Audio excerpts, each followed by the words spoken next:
Hey everybody, Tony here from Boost to Hit. So before we get started into our lorecast today, I really want to take a minute to thank everybody. We've only been doing this channel for probably about 5 or 6 weeks now.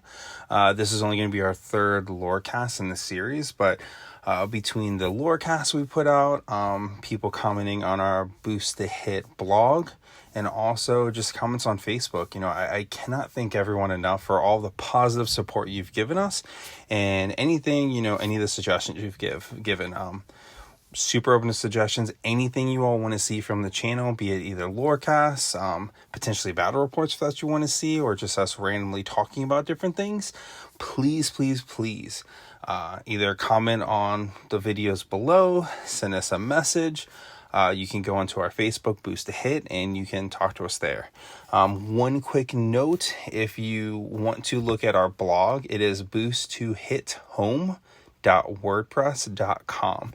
Right now, it's really heavy in Infernals, and that's just because Chris Taylor's been putting some awesome content in there, just really talking about his experience with Infernals, both with the Tactica as well as the primer on each of the Warlocks, or Infernal Masters, sorry, not Warlocks. So all of that stuff is kind of going on within the Boost to Hit world, so promise we will have more content in the near future. Usually our typical schedule is every Monday we try to post something on the blog, and every 2 weeks we're going to try to put something up on the YouTube channel. Like I said, either be lore, either talking about specific warcasters, warlocks, infernal masters, talking about just the history of an area, something like that. Some of them are going to be shorter, some are going to be longer. This right now is actually going to be kind of short.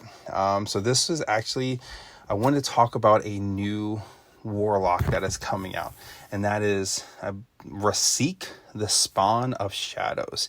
He is a warcaster or a warlock for the Chimera army that has just now come out in the beginning of Mark 4.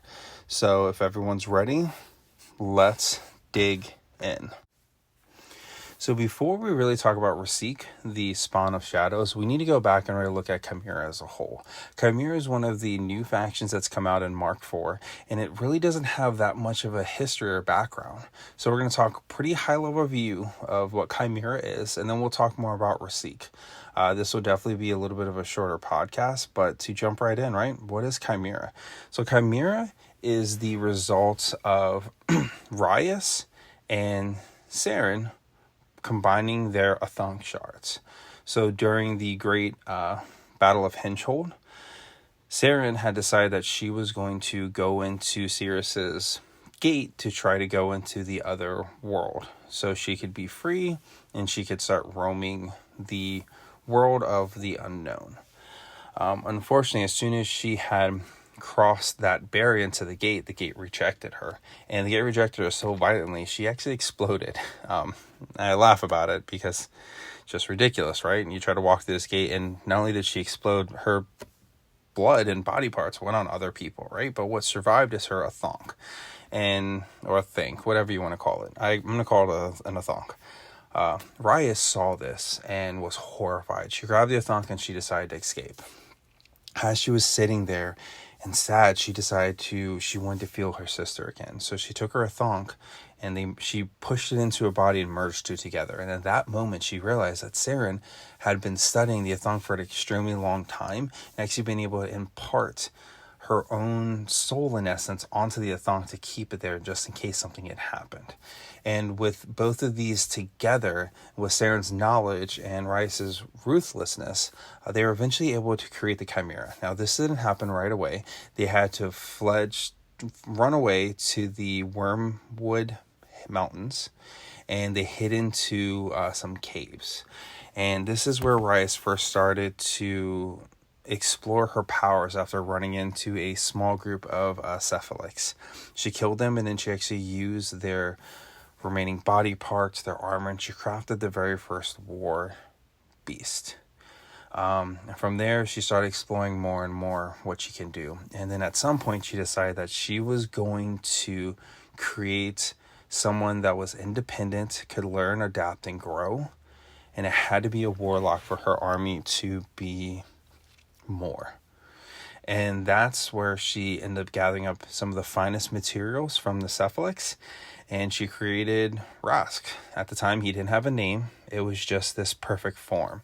Like I said, it's very important for her that it had to follow her, but had to be independent thinking, someone that can learn, can adapt, and even grow. So when she created Rassyk at first, as she was putting him together, she crafted him and put so much of her experience and her memories into Rassyk. She also included her extensive knowledge of warfare and took her craft as a swordsman, and even showed him, put the experiences of when she was with her original teacher, whose name was Rassyk, and how he trained her. But even through all of this, Rassyk was not ready to be this master swordsman like he needed to be. So Rias trained with him day and night for days, weeks, months, honing his ability, also teaching him the finer points of warfare and tacticalness, and looking at the entire battlefield. And the idea was that he was going to be the general of the Chimera army, and that's what he became. She also taught him how to handle war beasts. What's interesting is he doesn't have a shard, so he controls war beasts very differently than how Rias and Saren was originally taught within the Legion of Everblight. So when it became time for him to choose a name, she asked him, what would your name be? And he chose Rassyk. And it was a homage to the original instructor, also his love and commitment for Rias. He sees Rias as a mother, which all the warlocks do within this new army, because she's created them. Now, in combat, he is a juggernaut. He uses his massive blade, Thanatos, to just murder his enemies. Goes through, completely wrecks him. But he's also a master tactician. He enjoys moving people around the battlefield and positioning his war beasts and his units for maximum casualty. He wants to make sure he owns that battlefield. Within the army, he also works very closely with Nixian, who was a former Cephalix warlock thing that they have, that was turned into another Chimera warcaster or warlock, and also Shiriris.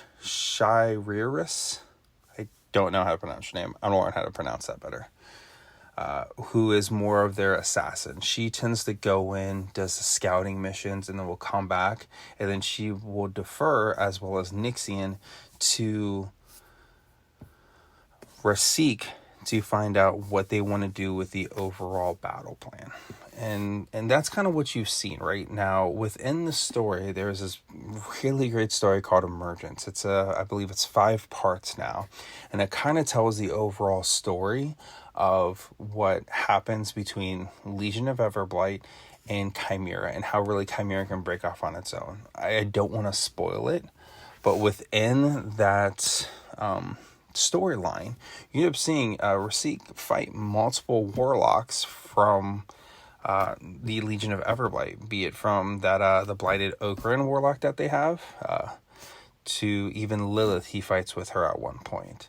And you can kind of see as he's fighting, he's still continually learning and developing, because he is the general of this army, so he is going to be scouting forward.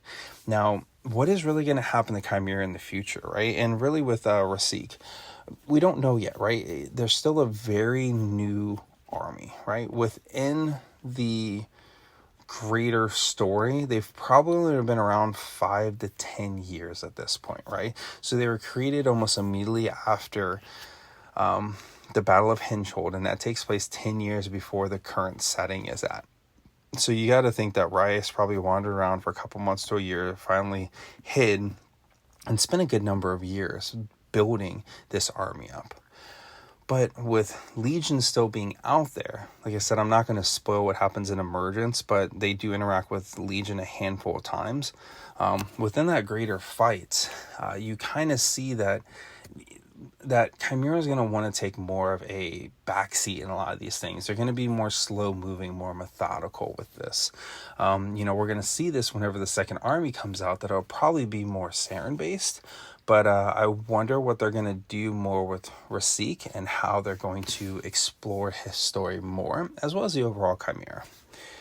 So that's kind of what I have right now. Like I said, it's a little bit of a shorter lore segment because we just don't have a lot on Rassyk right now. This is a little more me bouncing back and forth. Anyways, I hope you all enjoyed it. If you did, please let me know. If you didn't, please let me know as well. I want to keep talking about more of these new warcasters, but as I said before, there's not a whole lot of story on it. So let me know if you liked how short this was, if you want me to combine multiple together, or if you just don't want me to talk about them and talk about something else. Anyways, appreciate you all sitting in for another episode of the Lorecast. Peace.